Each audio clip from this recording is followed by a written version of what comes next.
Oh, new day, different things. So today I'm going back to the museum because the Royal Academy of Fine Arts in Antwerp part of it is actually on the top floor of the MoMU Museum. So that's why I'm interviewing Walter van Beirendonck today. And I also want to go to the Copyright bookstore, which is a really good bookstore in the museum. And they have loads of books. Like I want to buy a book on Walter van Beirendonck's work. There's books about Margiela, like all the Belgian designers, the books are there. Also other international books. But a lot of the like Belgian books, when I go to stores in the UK, you don't really find those books because in the UK there aren't really many fashion specific libraries. They're just like bookstores that have fashion sections, but they're not like fantastic. And then most of these books, if you want to buy them like online, the prices just don't even make sense. So that'll be really fun going to the bookstore. And then I'm gonna do like some other stuff which you guys will see in the vlog. Today's fit. Demeulemeester sweater, Demeulemeester trousers, and Boris Bajan, Saberi, Bambas. Yeah. So it was two guys who made this brand. Yeah, I think it's over 10 years old, and it's been worn by Ricky Martin. They've done shoots with Patti Smith, so they've done a lot of cool stuff, but for some reason they haven't really captured like, I wouldn't say like imagination of people. Is that just because it's not really streetwear? It's menswear but with a street aesthetic. It's almost like in a category of its own that people still don't understand. They call it contemporary elegance, which is it's very difficult to. Okay, there are a lot of brands that don't have storytelling, but when you look at the piece, there is storytelling to it, and here it's like, their knitwear is quite innovative, but apart from that, it's really difficult for me. It's like hand knitted stuff, and they also do it in different colors. Yeah. But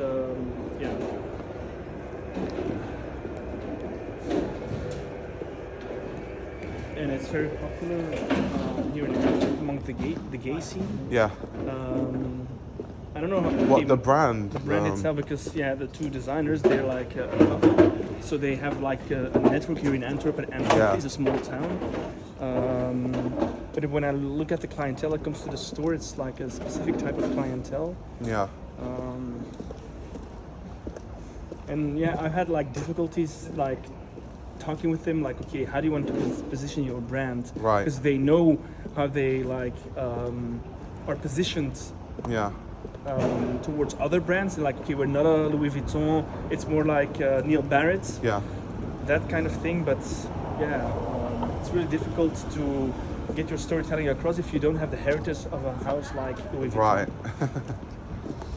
Unless, of course, it's like a story, like with Raf Simons. There's so many stories, I think, around him, and that's what creates the whole story. But of course, the Antwerp Six, their story is just a really, really long story. Yeah. Or you have Demna, who's a guy who had to flee a war from Georgia, came to Antwerp, didn't have a lot of money. Like now his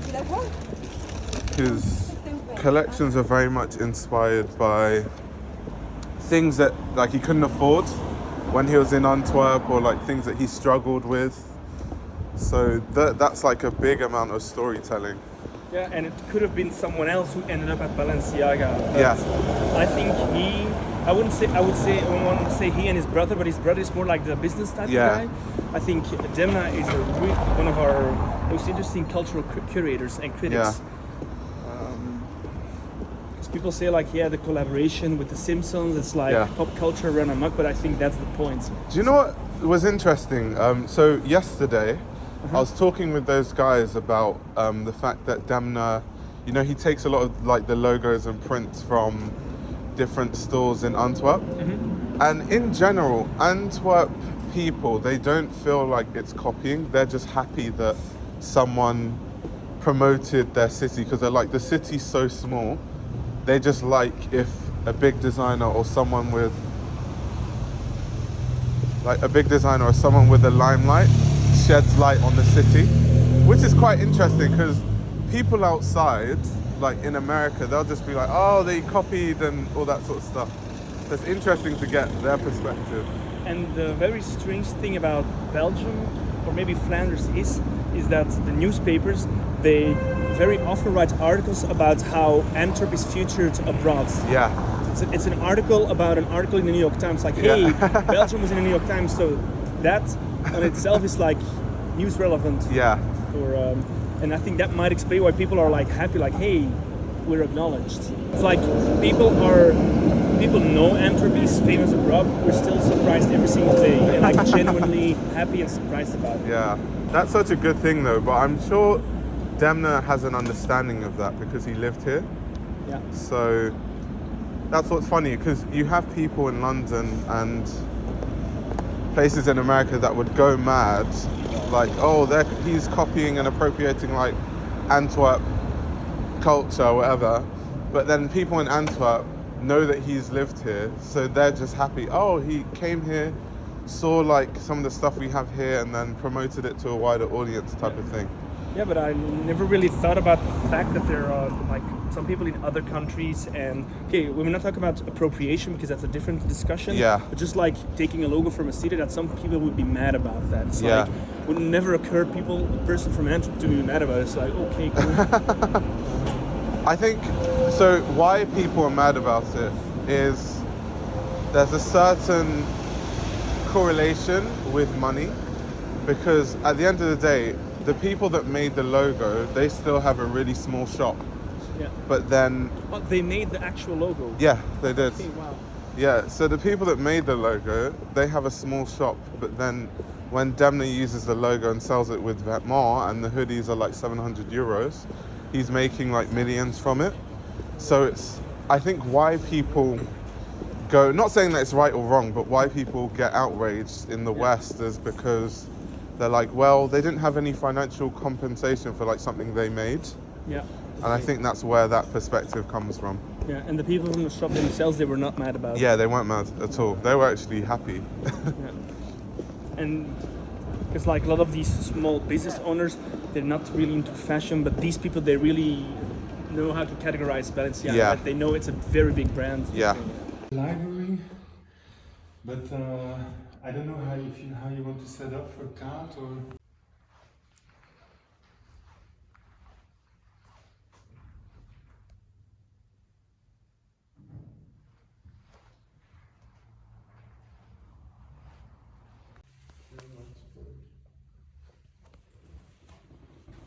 Oh, you mean like the first one? Yeah. Yeah. Yeah, some of them are like collector's items already.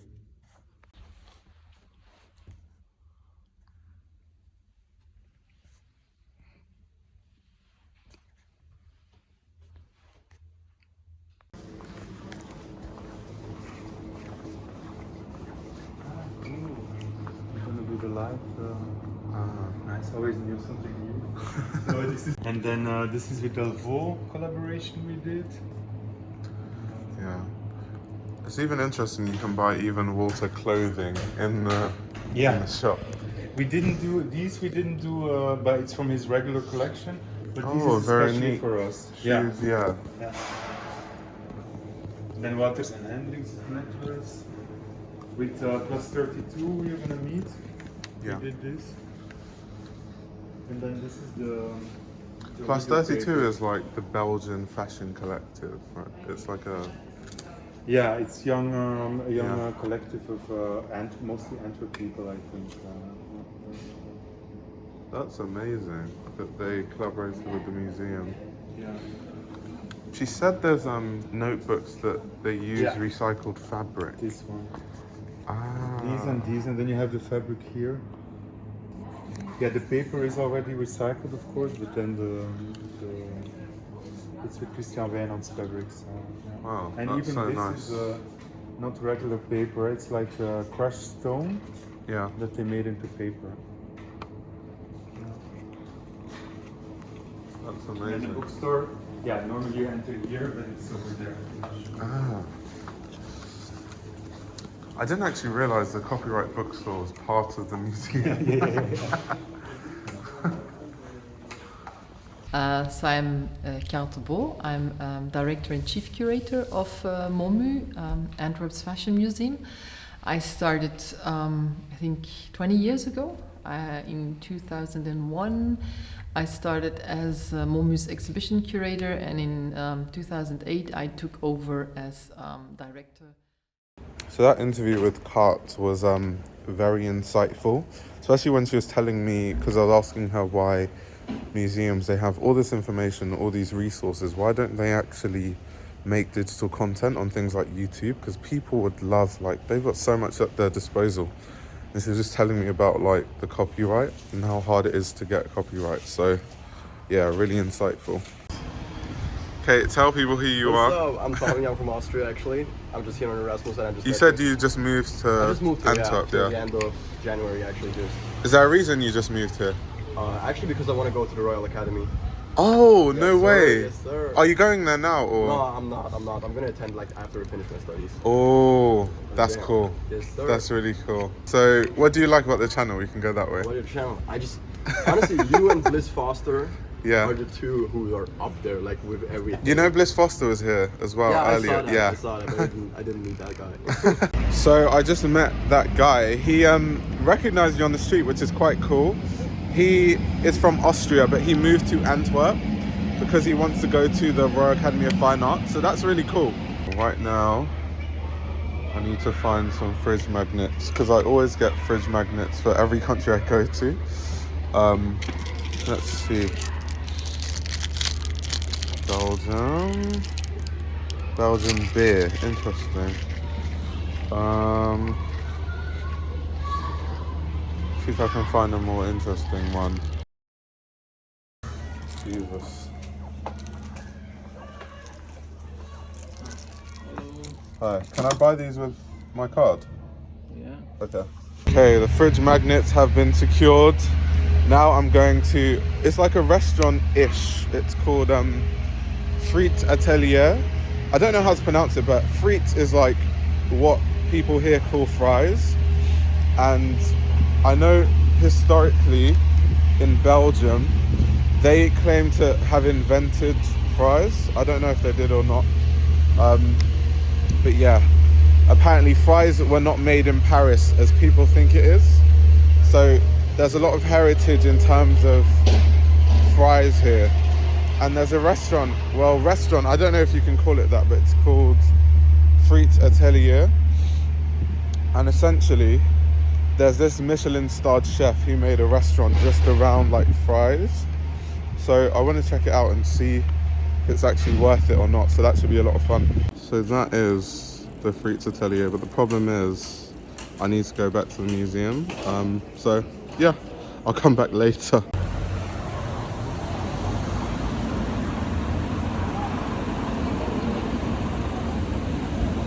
So these are the fridge magnets I got. Antwerpen chocolate thing. That's kind of what they're known for. As well as waffles and fries. And then Belgian beer, which is another thing that Belgium is kind of known for. So yeah. Can I get a Flemish beef stew? With mayo? Yeah. And can I have a mineral water still? Can I have your name? Ayo. A-Y-O.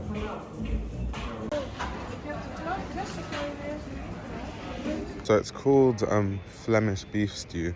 It's like beef cooked in like Belgian beer, just poured on your fries essentially. It was so nice though. Like, and then something I've noticed here is that they have like loads of different crazy mayos, like flavors wise, like you haven't had before. Just realized I wasn't filming in the right resolution, but anyway, now we're going back to the MoMU. Someone's gonna give me a tour around the exhibitions, so that should be fun. Can't stress enough how much I just like the architecture around. It's like really crazy. Dun, dun. So back at the MoMU, Mode Museum.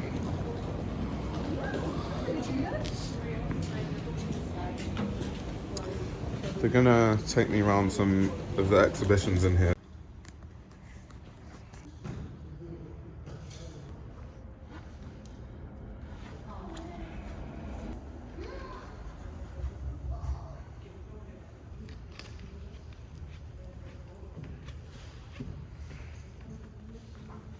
So, but it's a kind of global approach. When they studied here, so like last year at the fashion department, we have 38 different nationalities. So literally they come from all over the world. So, but it's still Antwerp fashion. Yeah. I remember when Yoji Yamamoto had his exhibition here, we had a short walk here in the center, and he said there's something in the air here in Antwerp. I don't know. And about Antwerp fashion, it's in between Japanese fashion and English fashion. Yeah. So and that's of course by Marta Margiela. Yeah. So you have the themes that come back like craftsmanship, surrealism, historical design, art. That's like what Martin calls the épaule cigarette. It's from the very beginning. Then the wig by Bless, and then the velvet coat, and the Stockman bust as a jacket, and of course the top. Yeah. And so, like Martin says, it's now only that they start to accept it. The top is more than 30 years and years and years ago, people thought it was weird and they looked like but I have them, but without the heel, and when I wear them, even here in Antwerp, and they are used to a lot of things with the fashion students, they say, the people stop me in the streets and they say, is this comfortable? Yes, it's really comfortable. Some people have special socks for their tabbies. Yeah, in the beginning I had them too, but I don't need them. Like there you have the lining of Graf Stevens, Heider Ackerman. Yeah, Heider went to the Royal Academy of Fine Arts too, yes, didn't he? But he stopped in the third year because of financial reasons. And he didn't want his parents to pay for his I didn't know that. I thought he graduated from the school. So it doesn't mean we always say when you're accepted here at the fashion school, you're means part that of you're the talented and you're super talented if you finish the 4 years, but it quite often happens that even in the third year, so fashion brands, they first come, first serve. Just before the fashion show, they come to the fashion department and they offer a job. Yeah. So to the students. So, but now with COVID, it's a bit different. The embroidery is, of course, Dries van Noten, still done in Calcutta in India, even during these COVID times. Roshemi Botter. Yep.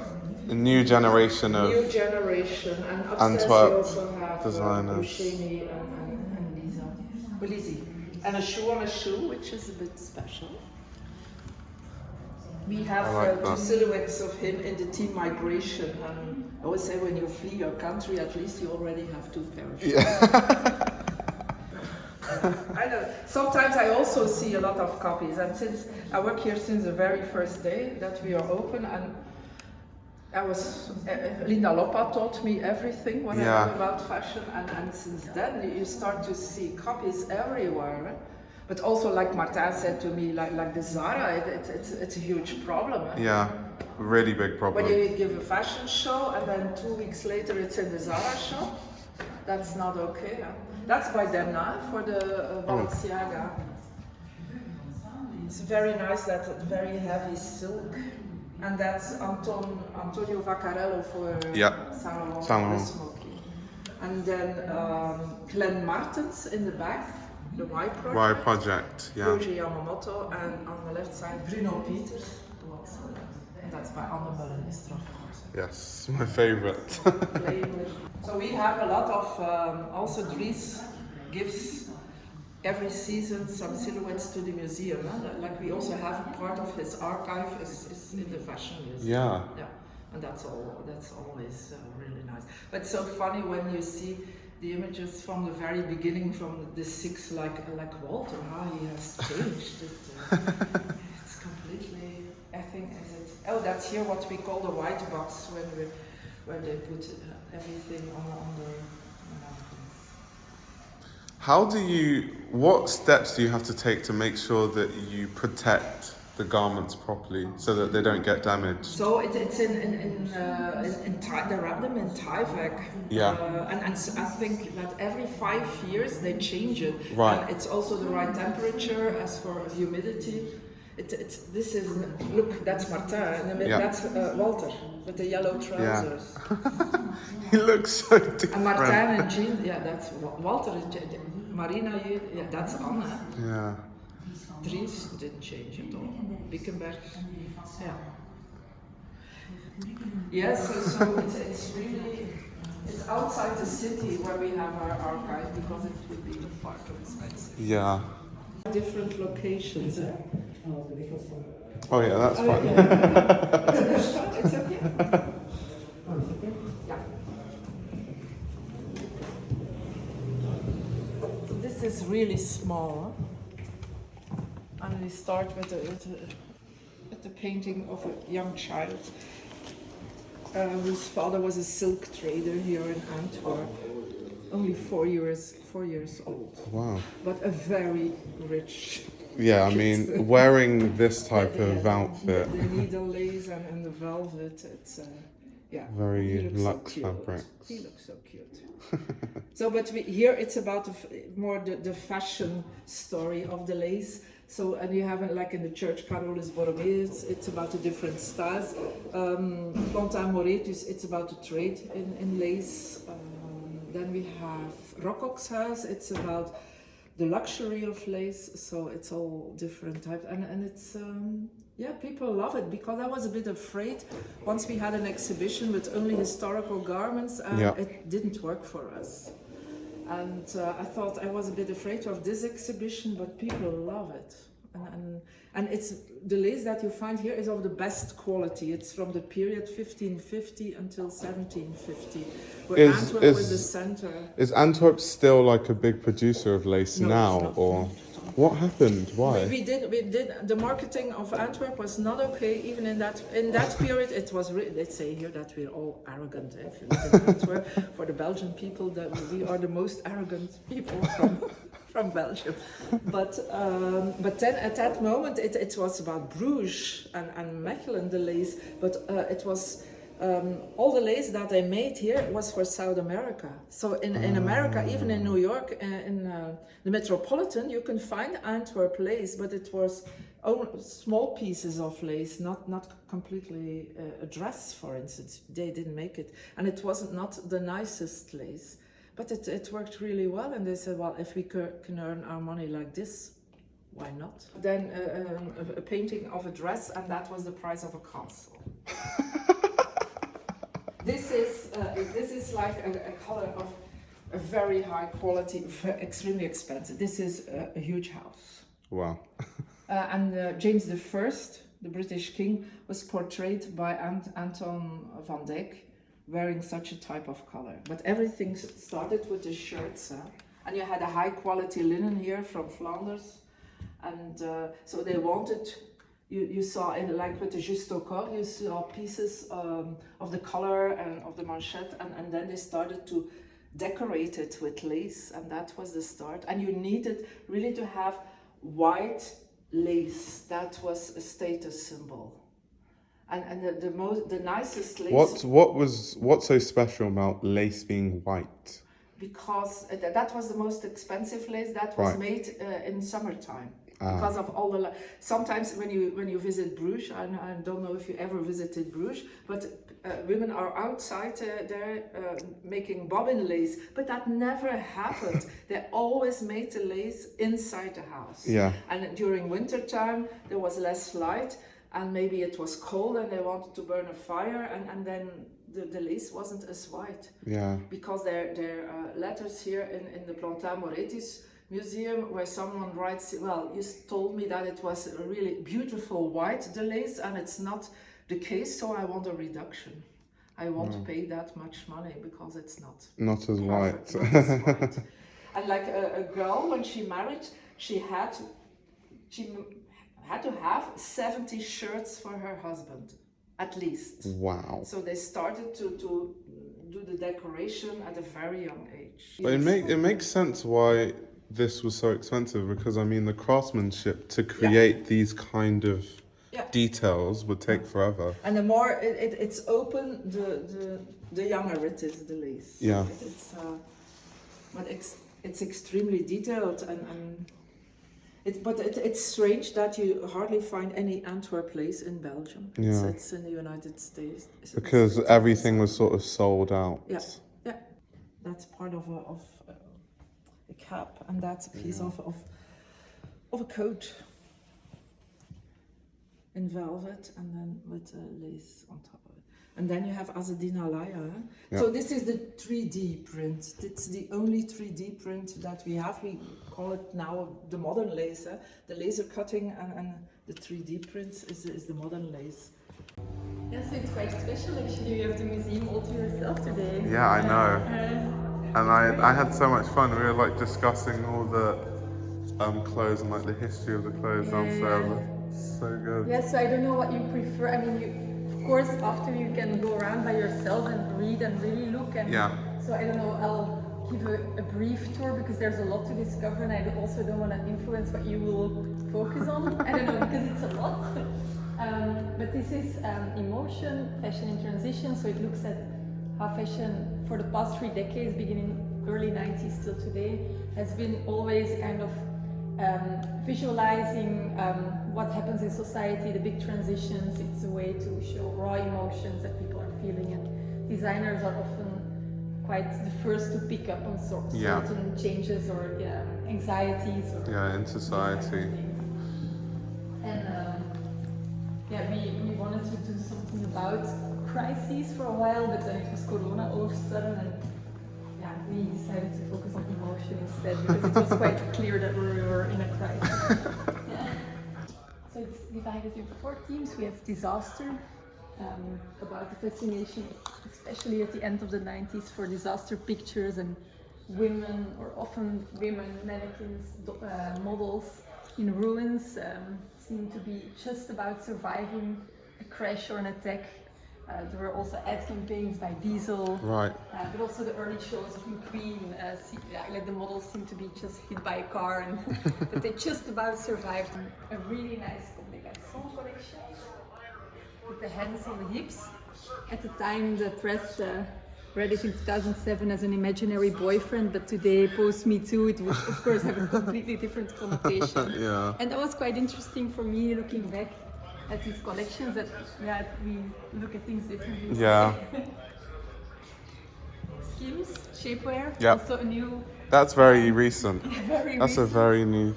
So it's in a way also a kind of method of making women look equal in a way, like a mannequin, very smooth. Like shaping, contouring, but on the other hand, she does it in many different sizes and skin colors. So in a sense, it's also very inclusive. So it's a bit of both, I think. So we're never judging any collection. You're presenting things that happen. A good series that she made together with Kanye and Jürgen Teller. Cindy Sherman.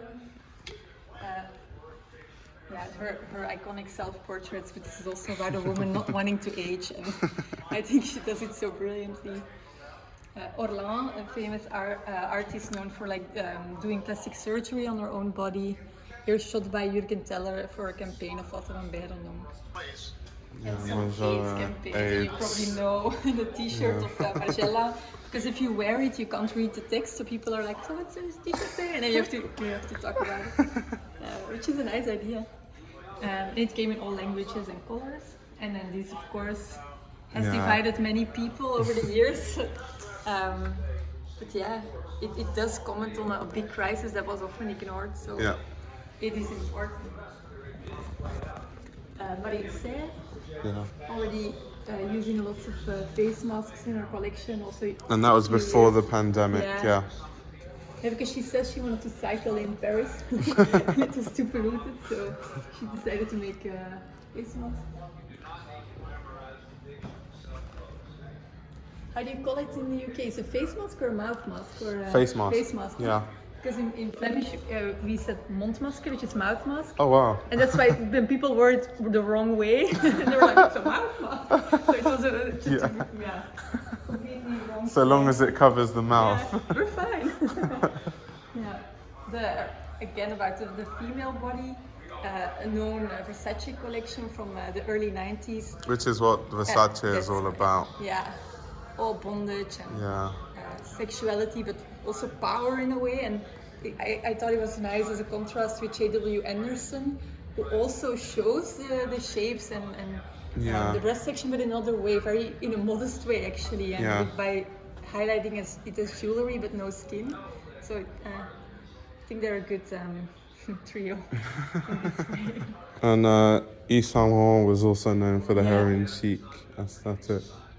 Yeah, and I think so many girls were influenced by it. And Yeah. it's, This Raf Simons collection is very That's recent, popular, yeah. yeah. 18, 19 with the drugs and... Bahnhof Zoo, the children of Bahnhof Zoo, I think from the movie, it's her. And this is then Bill Clinton saying that heroin chic is not a good idea. And fashion designers should definitely stop promoting body images that promote use of heroin, because in America there was a pandemic, an epidemic in heroin. Yeah. And actually with the opioid crisis it has a different character, but it's still something in American culture and everywhere, but I think in America still something that's talked about. But yeah, the heroin chic look was part of the junk culture, like train spotting, very famous. Sorrenti. A new era. The second part of the exhibition looks at mostly at 9/11. Yeah. How for some designers the timing was very unfortunate because they had presented collections that came too close to the reality. Like Chalayan actually wanted to show layers of history, but it looked very much like the people surviving the attacks at the time. Raf Simons as well with his collapse. This actually, funny enough, there's a lot of deliberation about when it came out, but it came out before 9/11. Yeah. Some people say it came out after, but it didn't. It came out before, and it's weird because then immediately after 9/11 happened, and a lot of journalists were talking about how a designer made a collection that wasn't tasteful because it was in response to 9/11, but they didn't know that it came out before. No, and it was just a few weeks before it was presented, but of course months before. Yeah. The same goes for this Walter van Beirendonck look. This label at the time was called Aesthetic Terrorists. Yeah. So it was also stuck at customs after 9/11. The same with these editorials by Richard Bush, and on the other side by Tim Walker. Models falling out of buildings. Also shot in the months before 9/11 in the summer, but they were supposed to be in the September issue, but they were taking out right in time. Wow. Because it wasn't a great time. This is an early Chalayan. Commenting on the older crisis. The Before Minus show, this was a dress that could be handled with this remote control. The panels could open and they would show like a tulle dress or an envelope dress by him. I remember, that's a very famous... Yeah, the airmail dress.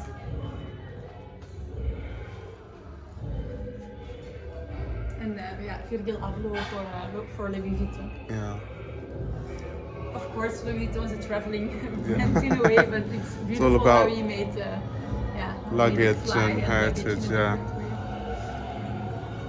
Yoji Yamamoto making like a backpack more like a crinoline historic garment. Yeah. So I wanted to look at how fashion designers use this nostalgia, and often it's more ironically, or with a wink, like Vivienne Westwood. Oh, I remember this collection. Anglomania, Anglomania. Very bold and kind of that bold picturesque version of. I say I remember it. I remember reading about it, not actually remember. Because you would have been not born. No, but it's the famous one, and Naomi, I think she tripped on her heels. Yeah. She had really big blue heels and she absolutely stumbled. But it's a great moment. Yeah. Jean-Paul Gaultier with the boat hat, referring to a hat that Marie Antoinette wore to celebrate that a French ship had conquered the British ship. And Brexit, of course. I didn't say it yet, but it's also part of this rhetoric and the nostalgia for something that didn't exist. Balenciaga did a whole collection about the European Parliament and the blue colours at the time of Brexit. This very historic garment, but in this really blue European colour. And an early collection by Walter van Beirendonck that says "Welcome, little stranger." It's from the end of the 90s, but it's about aliens landing on planet Earth, not knowing how to behave, but encouraging us to look at the aliens or new people with curiosity and excitement, and not with fear or prejudice. So it's nice because his models were like grass because they thought they had to wear it as a hat. Yeah. And it was a very naive collection. And then Balenciaga, very apocalyptic show, and then Marine Serre. Yeah.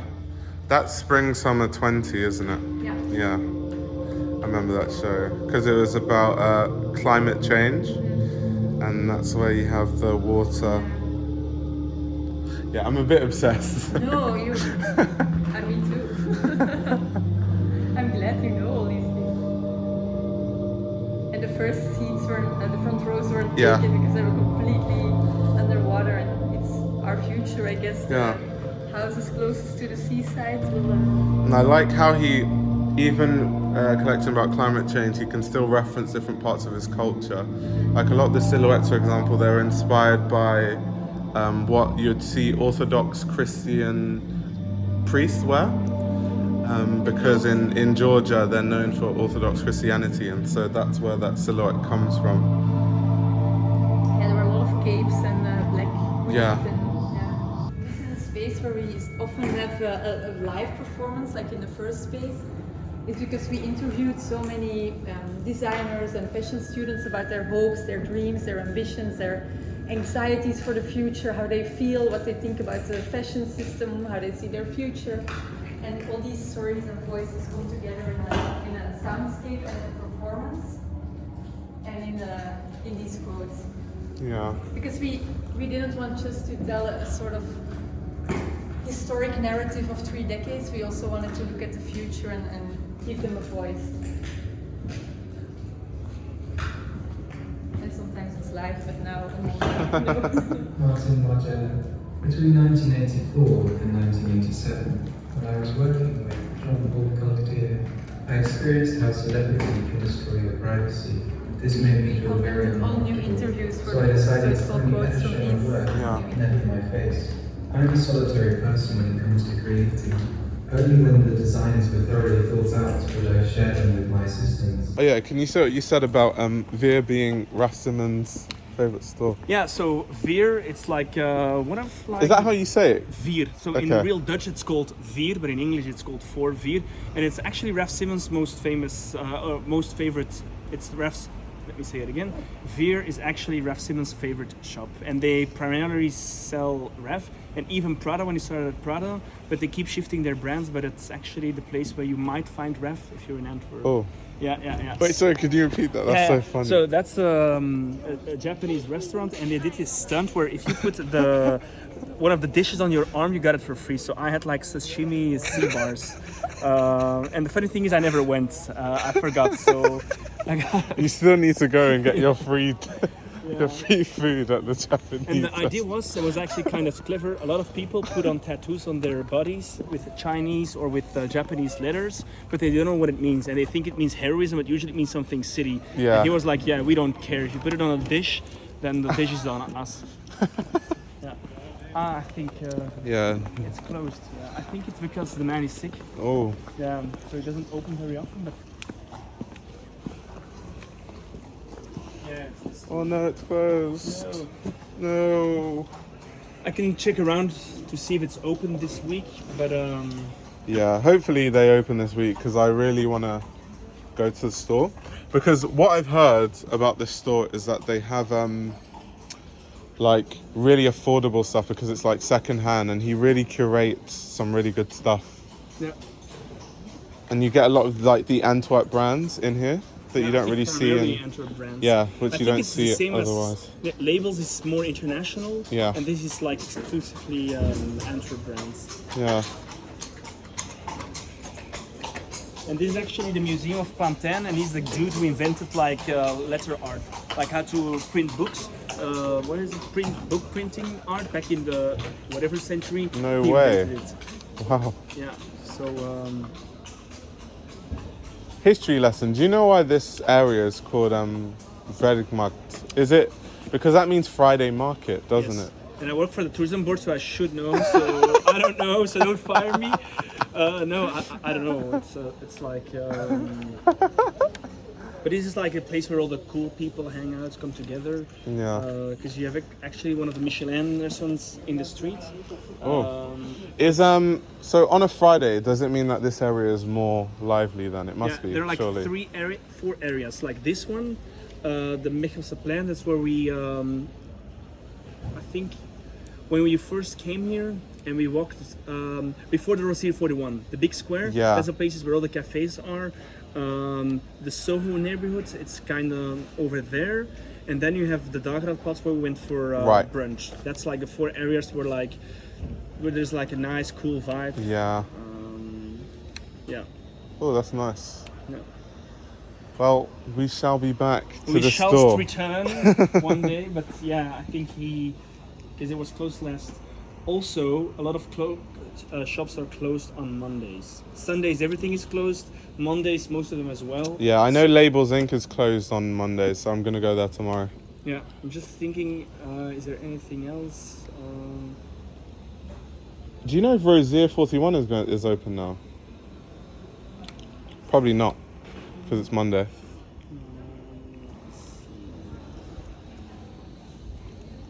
It's quite interesting that things don't really open on a Monday. Is Monday considered like a non-working day as well? It's kind of like the day where people think like, yeah, not a lot of people are gonna come, but if you say we're not opening on Monday, nobody's gonna come. So it's like, yeah, okay, maybe you should open on a Monday. Rosier 41. So now we're outside Rosier 41. I think, is it a consignment store? It's mainly vintage. Vintage. What kind of brands? I guess we'll see when we go in. They have Margiela, they have Dries. Also, like it's the same as Vrijdagsmarkt. Yeah. But I think they have also a bit more accessible brands. I think in terms of accessibility, you have like Rosier 41, then you have Vrijdagsmarkt, and then you have Labels. Oh, nice. Labels being at the other side of the spectrum with only like very also international Japanese brands, whereas this one is especially at the back you have. Perfect. Yeah, I'm gonna leave you to it because I gotta go. You'll find your way tomorrow to the museum. Yeah. And then yeah, I'm very happy. I'm gonna be curious about the interview with Walter. I think it's gonna be really fun. Right. Thank you so much. I'll see you tomorrow. Don't spend too much money because you need some money for Anne. I'll see you around. All right.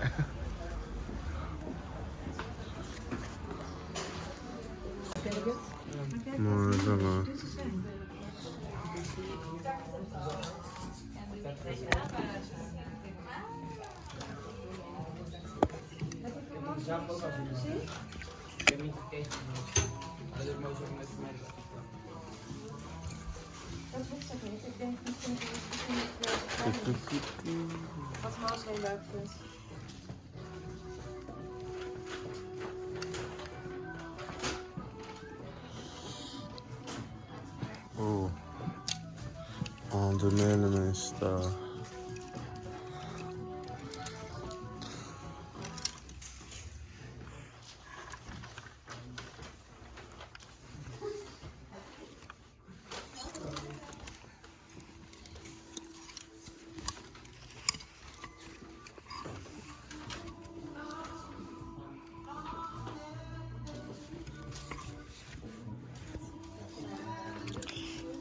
These are noted. Let's see.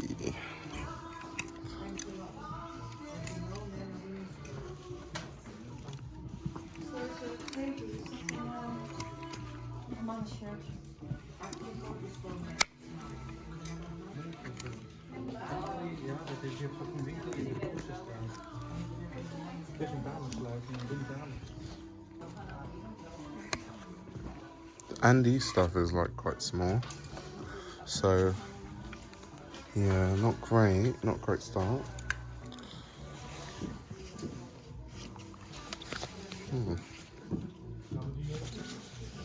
Medium, that's like a Mac.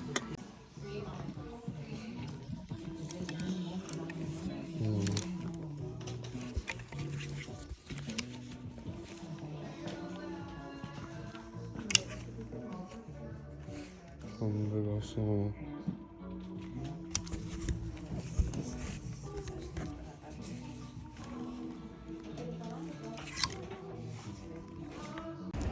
So that store we just visited is Rosier 41. They did have some good brands like Comme des Garçons, Dries Van Noten and Demeulemeester.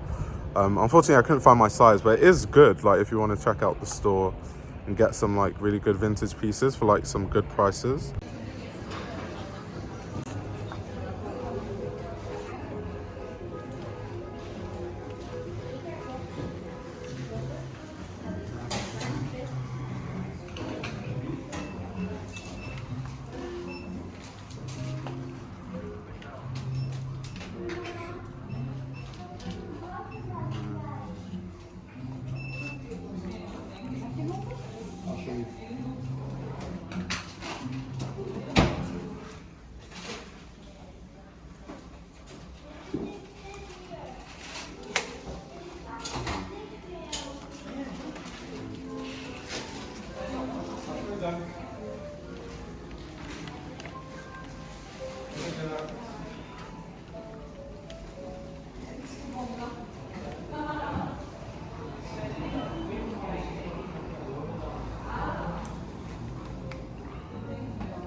So here is a school.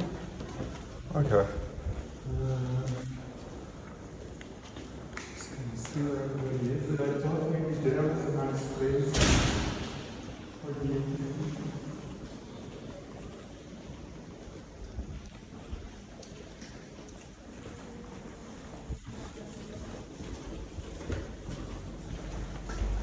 I thought here, because yeah, they have classes there. Yeah. So you could film them afterwards there. Otherwise here. Or otherwise we can also go upstairs if you want to look. Okay. But there Can I will be look? classes. Just so I can. Oh, there'll be classes. Yeah, but maybe it's quite big. Let's have a look and then Okay. you can see. Because now it's nicer upstairs.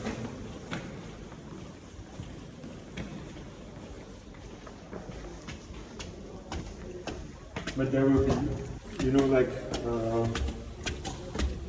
Classes and yeah. yeah. So maybe Oh no, it has to be an empty room. Definitely. Yeah. Oh yeah, let's go downstairs. Yeah. No, sorry.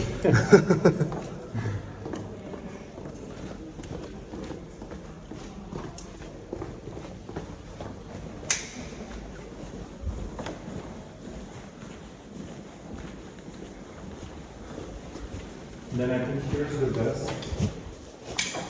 Oh yeah, that works. So long as it's empty, because noise is Yeah. not great. And then you put water here, and then you put some balls. Yeah. Okay, I'm gonna see where he is. No problem.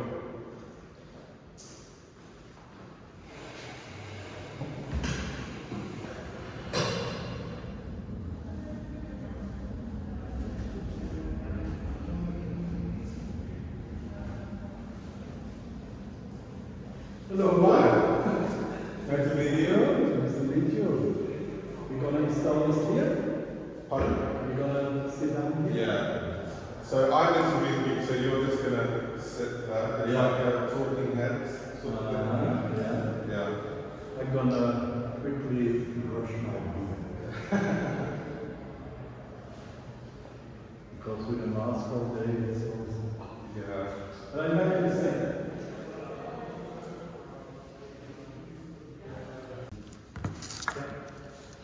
Perfect. Ready when you are. I'm sitting here. Yeah. The story of the Antwerp Six, it's a very spontaneous thing that happened back in the days in the beginning of the 80s when we were at school and just graduated after school, because the whole group, the Antwerp Six, where we were studying together at the same moment in the Antwerp Fashion Academy, and a certain moment we felt also that we needed to get out of Belgium, because we did a lot of contests here. We were very active. We were trying to really get our name on the in the spot that they could talk about us. But we also realized very quickly that Belgium was very small, because everything what we did here never went over the border.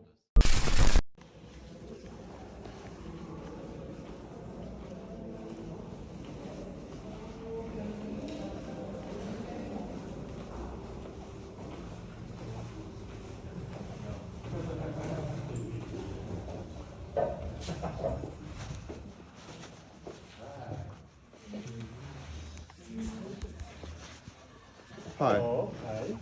Sorry, I'm just exploring. Walter said I can like have a look round. Oh, okay. Yeah. Let's go. Of course.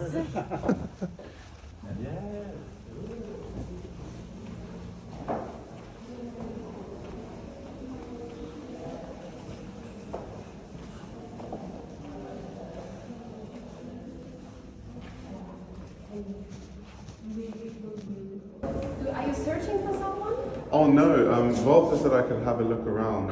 I'm just that's- visiting, yeah. Okay, because a lot of people from the museum come up and we have. Oh no. Yeah. Okay, that's good. He's there. Yeah, I know, he's teaching, yeah. That's amazing, got to meet like 2 members of the Antwerp Six in the same day.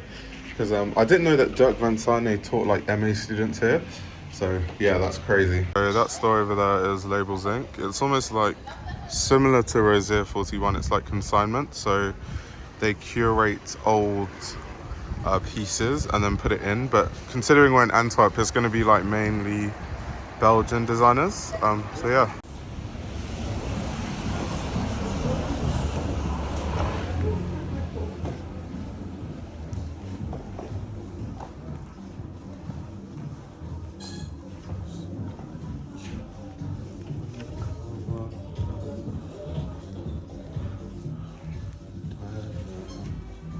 Hello, hello. I've come back. That's good. That's what we like. Till when do you stay in Belgium? Pardon? Till when do you Oh, stay? Thursday. Oh, yeah, okay. So I'm going back on Thursday, but I've had so Oh much yeah, fun. you should stay till wait. The flight is the 4th of November. Voilà. Yeah, he said I might be able to come back instead. Voilà. Yeah. So I might come back for it, yeah. To drink, and I think in the after there's gonna be nice parties. Yeah. Yeah. Oh, I like parties. Who doesn't? We all do. Yeah, because of the Here also party. we're gonna have music and because we're gonna empty the whole shop. Right. And turn it into like an event. Yeah. And we put tables, for party tables, and for this Nice. DJ, we have singer, we have live performance, and all in the shop here. Yeah. And a lot of drinks. Okay, I'm definitely, you sold it well. Cocktails She's and selling it really cocktails. well. Yeah. Voilà. To the fort, and it's all over Antwerp. Yeah, definitely. Yeah. So you met Anne, or you went like? I almost met Anne, but it didn't happen. I met Walter, Dirk and Sane. Yeah, nice. And loads of like so many other people, which has been a lot of fun. Because all these people, I've kind of just like read about them in books. Yeah, right. And Yeah. then to come to Antwerp and meet them is like, wow. The same thing. Like I watch your channel, I watch also Bliss's channel and stuff. Like I'm interested in that type of content. But I mean, for me also like documentaries and all that type of stuff. And then you work here, and you meet Anna. Yeah. Anna's like, yeah, Martijn is a friend of mine. Blah blah. Yeah, walk his first shows. Oh yeah, I had those tabbies. Oh yeah, I wore that. It's in crazy, that isn't like, it? What? You know, like it's so personal. Yeah. Something, you know? It's very fun. Yeah.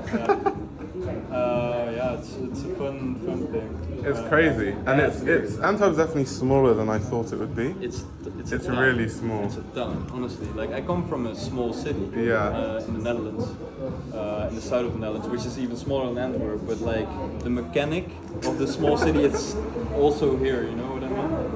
Zeg maar.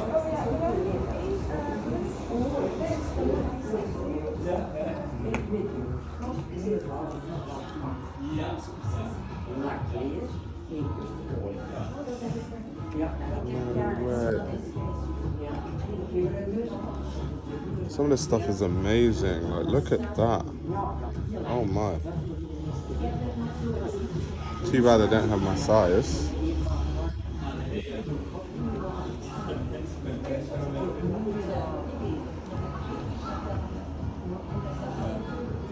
So we actually, when you came in, I thought of a piece because you are perfect. fan, right? So Yeah, big Antwerp. This is a large. Oh, This might perfect. actually fit you. It's Yeah, I beautiful. think it might fit me actually. Yeah, so that one. This is also beautiful, but then it's a small, so it's you know kind of hard, I think. But that's it. Yeah, I might pick that up because later today I'm gonna go to the store and get some new boots. Ah, nice. So, nice. yeah. Good. Completely aesthetic. Yeah, of course. Oh, what's that? We Volta. had this a few weeks back. You don't want to know like what type of shit we get. Like we had this scarf from like the beginning of like a scarf with like almost these tooth-like things on the end. Like Where do you find this sort of people stuff? bring it in. We don't even go Really? out find. People bring everything we have here is brought in by people. We don't Wow. search for stuff. No way. So yeah. And are they just like people who have been collecting the It's just clothes people, and then they're just like, you know what, you honestly, can have in it? general, the most of our like people are just very rich women who collected a lot of stuff over the years and then they end up not wearing a lot and then they bring it in here for fucking cheap. Like it's really Even some of the Dries pieces for the women, obviously they're not going to fit me, but just looking at them is really nice. It's crazy. In here you've got some really good Dries pieces. I know stuff like this from 2 seasons back, just a reversible bomber, you have all these pants. Yeah, I know it's fun. Yeah, it's been pretty hard working here for the last 2.5 months because it's just so much. Like that comes in, you see it, come by it first seconds. I'd probably have no money because I'll spend all my money on everything here. So far, I've only bought one thing. I'm really surprised. Really? Have a nice day. Ja, tot de volgende keer. Ja? Cool. Ciao. No, How do you manage to control yourself? by appreciating it for what it is and just leaving it there. And sometimes, I must say, it really hurts selling sometimes. Like one time we had this suit. I'm personally more Yoji fan. We had this suit by Wise, just this gabardine suit, size 2, would have fit me perfectly and hung in the window in the shop for like 30 minutes and then it was gone. You know? I was like, oh man, I didn't even have the chance to fit it. So I told the guy, let me fit the jacket for a second and then I can sell it without regret, you know. But that type of stuff happens. Wow.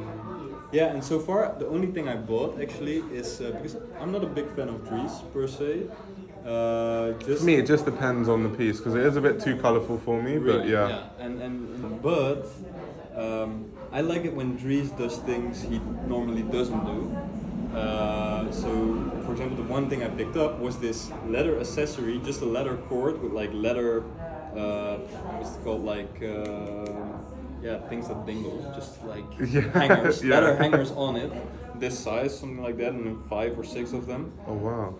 Was out of 1997. Erna didn't want it, and I told the woman like, I will buy this off you right now. She was like, yeah, sure, €5. I'm like, 5 euros? Cool.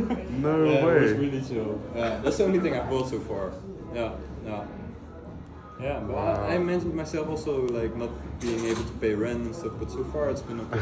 Yeah. We also have a lot of cool ties, by the way. Alcom and Yoji and all this stuff. Yeah, really nice. If you want to see it, I can take them out. Yeah, I do actually want to see it. To be honest. Let me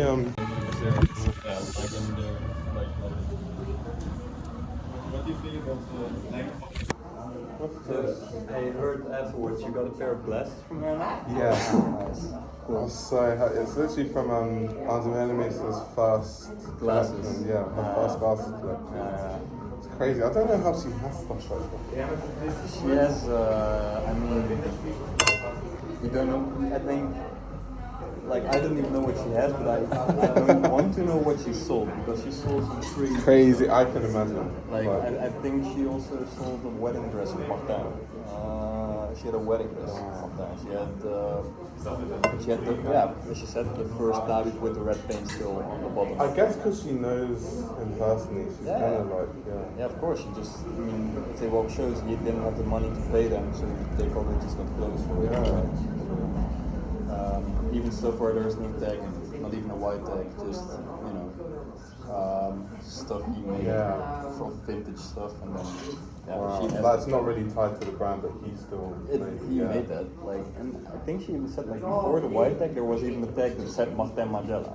That's, like, I didn't even know that. I've not seen any of those. No, me neither, but I guess she has some, I don't know. It's kind of weird. And to be honest, the most fun thing about it is that what I find so funny is I've been working here, and before, I guess, just like you, been online, you know, looking at it and reading about it, and you have this really, like, kind of almost sometimes this elitist feel of it. Yeah. And you come here, and Erna is like, you know, steaming these pieces while smoking in the back. You know, she doesn't care. Like, there are museum pieces there, and she's smoking there, and I love that so because chill. at the end of the day, I get it, but stuff is for wearing at the end of the day. So I do appreciate that people will just wear it rather than just hang it on some wall somewhere. It never really gets used. No. Yeah, exactly. So that's nice. And also, like, I think Elvis, her son, also told me, like, my mother is the least fashion person ever. Like, she isn't fashion at all. You know, she's like anti-fashion. Yeah, I guess so. Yeah. She just doesn't care about. She doesn't care about that shit. No, not at all. I mean, she wears shoes from Lidl. Lidl, like the supermarket, German supermarket. Yeah, but that's exactly what makes it so fun. Like, it's such a big contrast to the online world where first of all everything will be like times 5 in price. That. Oh, I really like this. I might. Yeah, sure. Just put what you like there.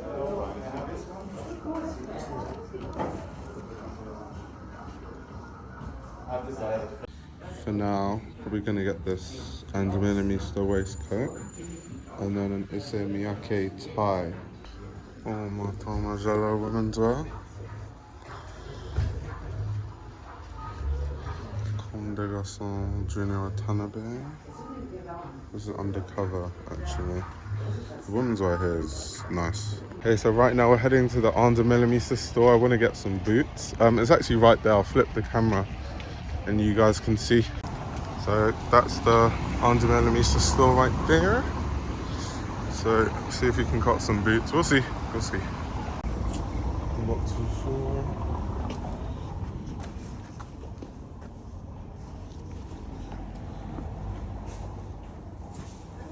Hi.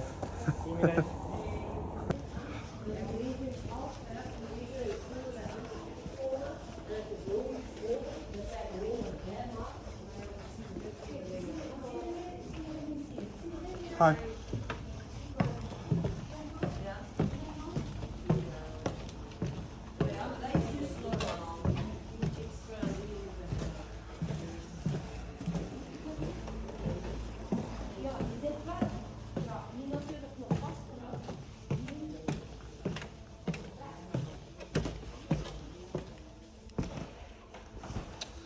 Women's were like, yeah, man, but we're androgynous, so you can do whatever you want. If it fits you, it fits you, and if it suits you, even better. So, and do you also have it from like this in the same in a bigger fabric? size? Yeah, but not here for men. But I can see because I'm doubting now. Wait, I see it on. I can look it up, but I don't think we have it in structured satin for the men. Then slouchy. Check it. We correspond French size in the shop because it's closer to what we did before, French sizing, although Anne had her own sizing, so it wasn't really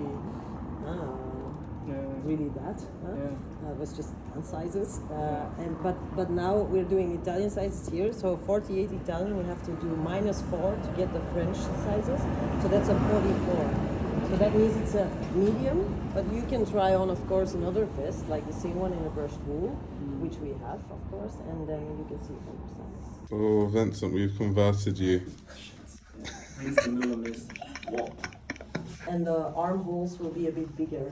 With the other piece. Yeah, with the men's piece in the same blazer. So, for instance, if you try on now a 44, let's say it kind of corresponds with a 40 in women. So this is a 44 men, and then you'll see actually how your piece, I think, will be. See, you can. Oh, sorry. Sorry. Because we've tried figuring it a bit out with Anne and Patrick, and we saw that like a 42 for men's would be a bit corresponding with the 38 for women, which is not, it's not exact, of course, but see, and even actually here, you would, I think you need a bigger size, Vince, because you know it should be, you shouldn't see this. Should so fall. Even bigger than this. Yeah, I think.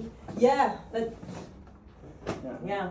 Depends on if you want the slouchy look. Yeah, or... exactly. This is how you feel comfortable. For us, the main reason is that it's a tailored coat, so it looks it's tailored jacket. I'm sorry, so it has to look nice, like tailor-wise. Your shoulder lining should be right. You shouldn't have your arms sticking out here, or people who are busy with clothes will see like, it's not really his right size. Yeah, sometimes, you know. Imagine that Annie's maybe a bit more serious, but I don't. Yeah, she's serious and reserved. Yeah. And to herself. Mm-hmm. But that's how her and her husband are, to be honest.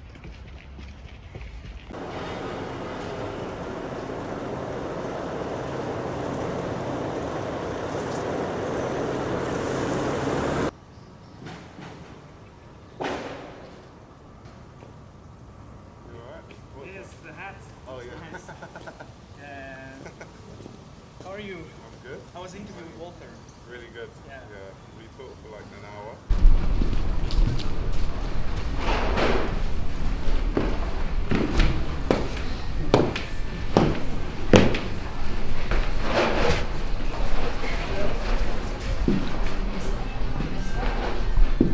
We are here since 13 years now. We started with brands, but also objects. And now we are selling Belgian brands, but also brands that do not sales, because we stopped with that 3 years ago, I think now. The restaurant has a no waste policy, and we did the same in the shop.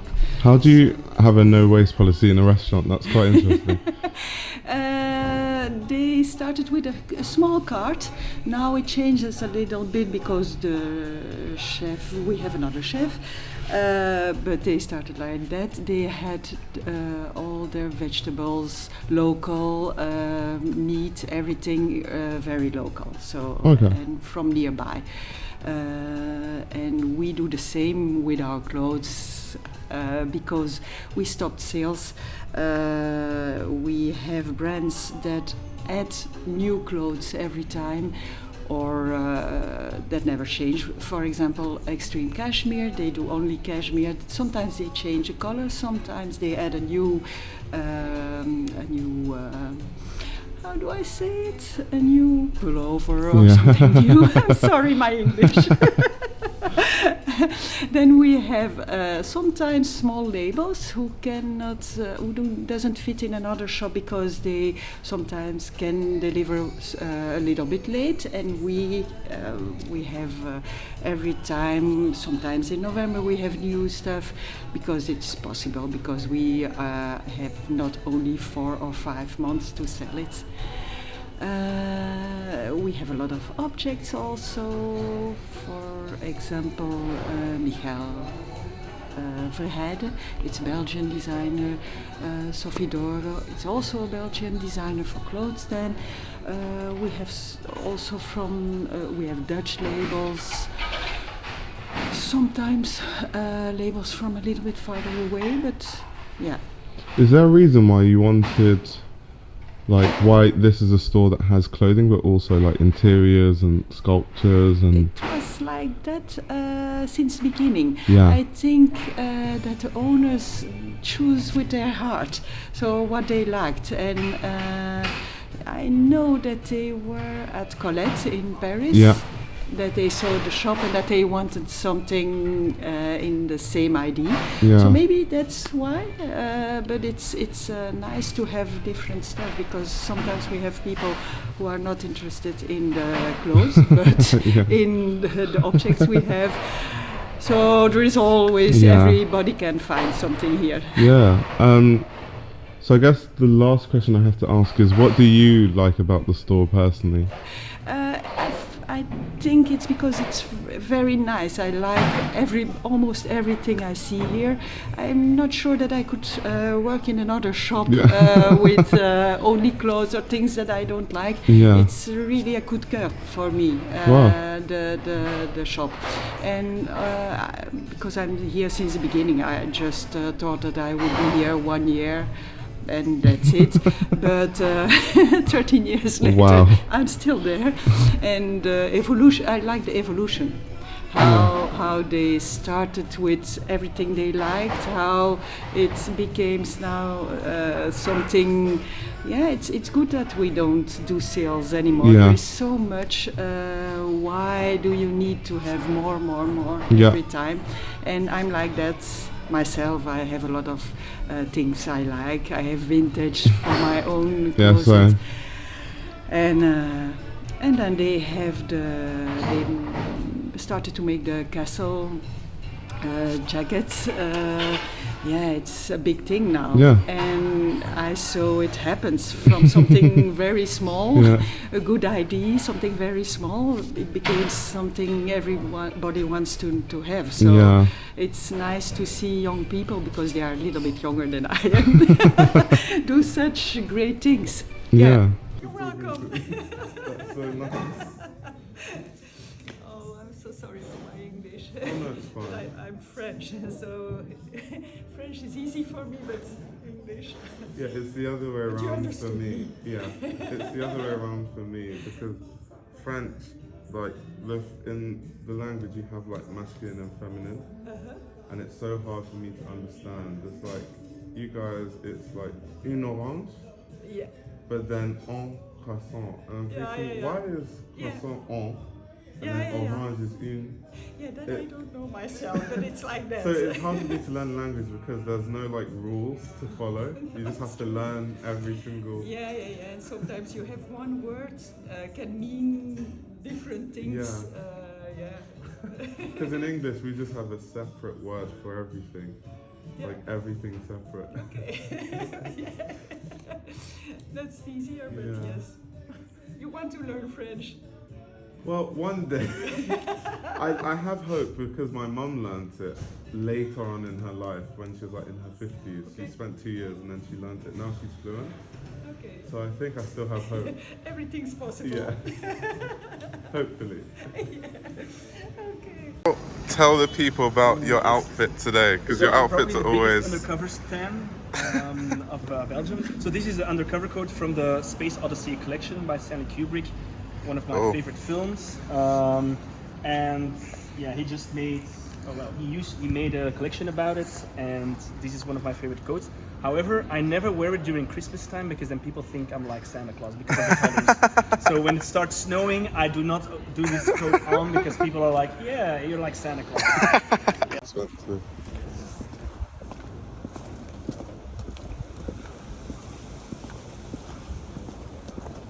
Looks like a fancy garden. Oh yeah, we can walk. What's that? Botanical garden, yeah. See, Den Botanique, see? Yeah. It's kind of similar. Yeah. But the cool thing Slightly. is, there used to be, I think it was a hospital. They turned it into, or like a monastery. They turned it into a hotel, like a very exclusive hotel. Oh wow! And they're going to be building a pharmacy in here, which will be using like all the plants and herbs for the medicines. Nice botanical garden.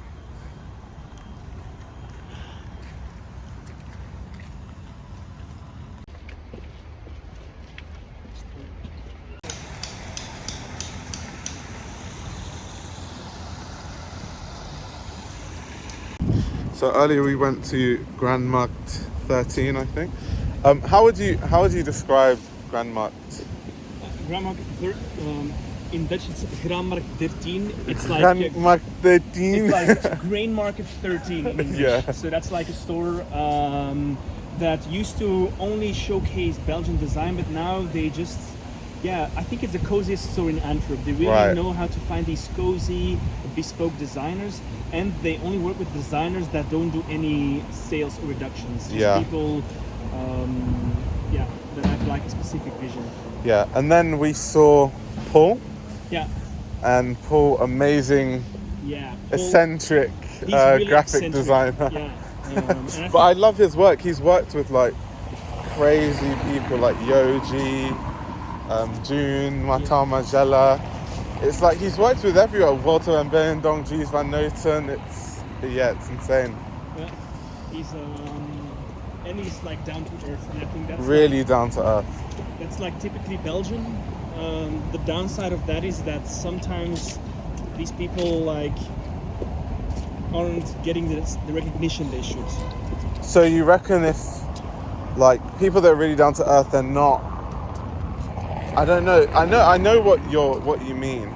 It's like a if you don't take yourself too seriously, then people might not take you as seriously, which is weird because your work should speak for you. It shouldn't be based on, but what you're saying, it does happen. Yeah, but I think they don't take themselves too serious, but they take their work very seriously. Yeah. And that's like the perfect balance that you can have. But I think if they were like a bit more Dutch, because Dutch people are really ambitious, or more American, they would maybe have like maybe more projects. Right. Or they would be like perceived on the same level as like the graphic designers that we all know. Yeah. But anyone that looks at his work, I was looking at his work and it's amazing. Like it is.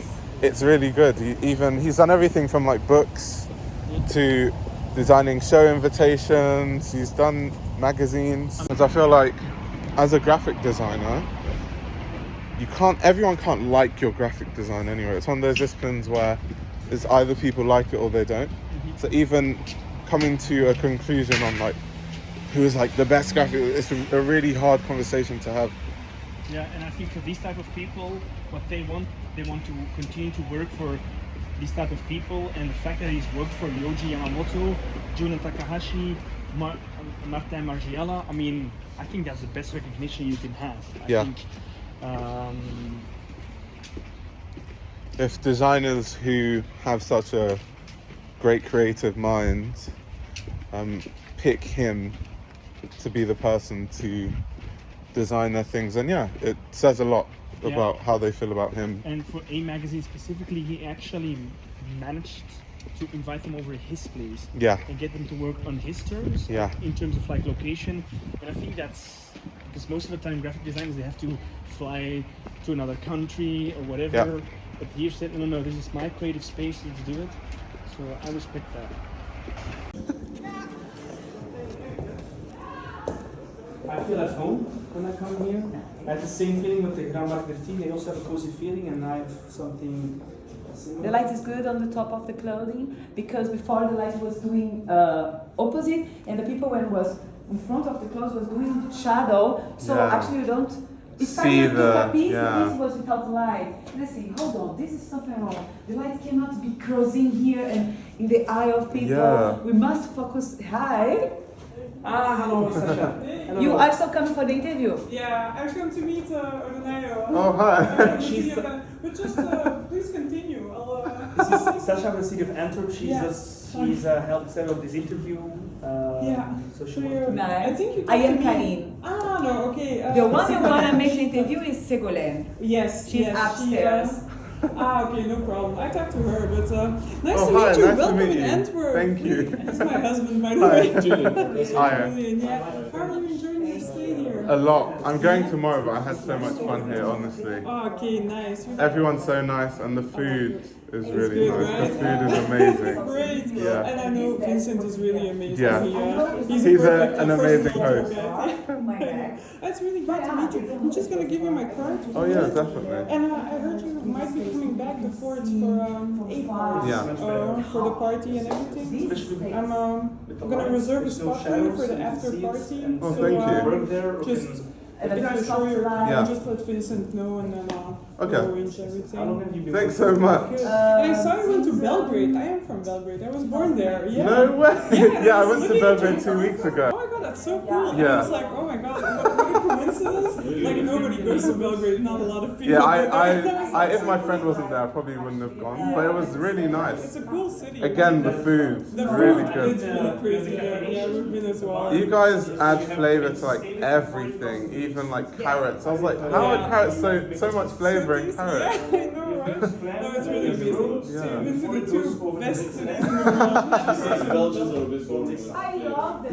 Yeah, it's more boring, but still, if you go to good restaurants here and there, It's different. I mean, the Serbian flavour is nice. There's a lot of flavour. Here, it's just stuff I've never tried. Like there's I had a Flemish beef stew, and it's cooked in beer. And when they said beer, I was like, meat cooked in beer. I'm not sure, but I tried it and it was so good. Honestly, now I'm a fan of beer cooking. And sometimes we change things. We don't only do the same meat, not only beef, but sometimes roast meat. I heard you do like rabbits, but I haven't tried that. Yeah, we just switch it up. It's just the way we make it, and then if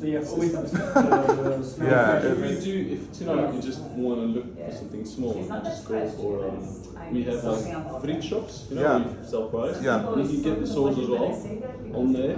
Oh, so they do the Flemish beef stew on the fries. Mayo beef stew, like that's wow. Give that a go. Yeah. It's really good. See, this is why I need to come back more, because there's so many things to try. I haven't even had I know Belgium's known for chocolate.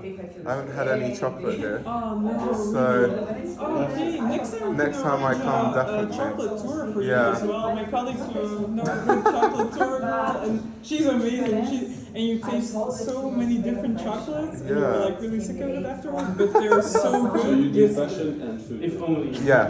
I mean, I'm supposed to do fashion, but I mean, if I could transition, I would do food as well. I love food. I mean, yeah. Oh well, it was really nice to meet you. I'm gonna let you. All right. Further. Thank you for everything. Yeah, thank you also for being his personal tour guide through Antwerp. I think I did my job quite well. So I agree. So and this is like the last interview, so that's a nice way of closing it out. Perfect. I'll let you enjoy your your evening. Yeah, thank you so much. Trip back. Nice to meet you guys. Nice to meet you too. Very beautiful couple, by the way. You look a very beautiful couple. Oh, thank you. Yeah, sometimes it's difficult to find a really beautiful couple, you know what I mean? I feel no, some people it's like adult goals, but they stick together and they love each other and we respect, but some others really looks nice. Thank you so much. I'm gonna bring them up for the interview. Of course. Yes. I'm gonna actually go to the Momo. I have to pick up some things, but you can go up and I'll just wait here and I'll be back in a few minutes. Okay. Ciao, ciao. Okay. Please follow me. So good to meet you. Bye. Follow me. Let's So the go. I let the Fine. door open because okay, I go very quickly with you. Will it be safe? Yeah, I was speaking about my computer. Yeah. No, we didn't call her. Say You good sure? chair. I have a surprise for you. Well. Here, please. Hello. Hi. Nice to meet you. Nice to meet you too. How are you? I'm Welcome fine. in work office with SMS. We did a fitting this morning, so clothes are all around and sorry this for is that. this is real fashion anyway. Oh no, normally it's better, but now it's like People think fashion is really glamorous, but actually it's a lot normally of work. it's a bit more, even if it's in this. I understand what you mean. It's always like a rush, and you know how it goes, I guess. Yeah. And papers and. and parcels that need to be sent, and I'm gonna put the light on. You want to do the interview here? Yeah. Yeah? It's fine. You look great without makeup. So yeah, just if you could say who you are and tell me a little bit about the brand, and then after I have some other questions that I'll ask you about the clothing. Okay. So I'm Ségolène Jacquemin, co-founder of FAÇON JACMIN, together with my twin sister Alexandra.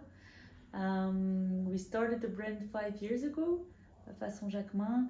We wanted to create a wardrobe for women that empowers them, and we did that by choosing the denim as a main core fabric, because denim has that capacity of giving a strong feeling, like you feel really empowered when you have denim on. But we wanted to innovate around the denim, to use it in a different way, because the jeans coats are quite present, and sometimes we thought it was a pity that you could not use that fabric that is so loved by everyone and worn by everyone in a different way. I get to go to the famous store. I've heard stories about Willy. Like everywhere I go, people are like, have you met Willy? I'm like, no. They're like, oh, you should meet him. Yeah, he's a pretty funny guy.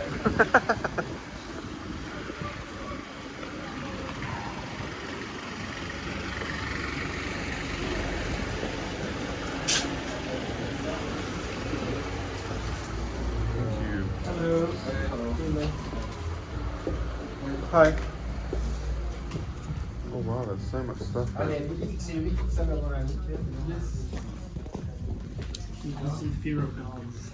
There's so much stuff. Oh my god, I didn't know there'd be this much stuff. You have half an hour. Maybe it's still longer.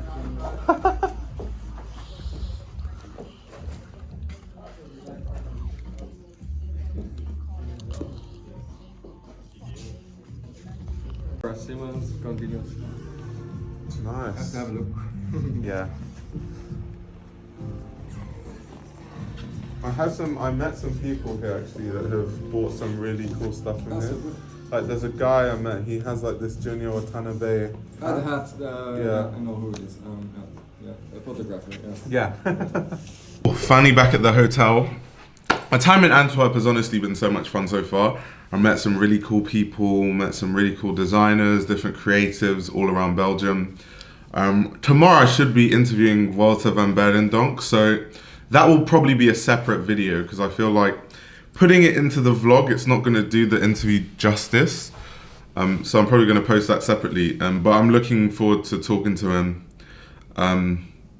getting the real story of the Antwerp Six from one of the Antwerp Six, also asking him about his work, some of his past collections. That should be really fun. So yeah, keep watching the vlogs, and don't forget you can support the channel on Patreon. That is what's going to help me keep making these videos. Also, when I was going through the museum, the person that was taking me on a tour, she had some interesting information about what Martin Margiela thinks of Demna Vesalia's work. So I'm probably going to put that on Patreon. But apart from that, thank you so much for watching. Keep tuning into the vlogs, and many more vlogs to come.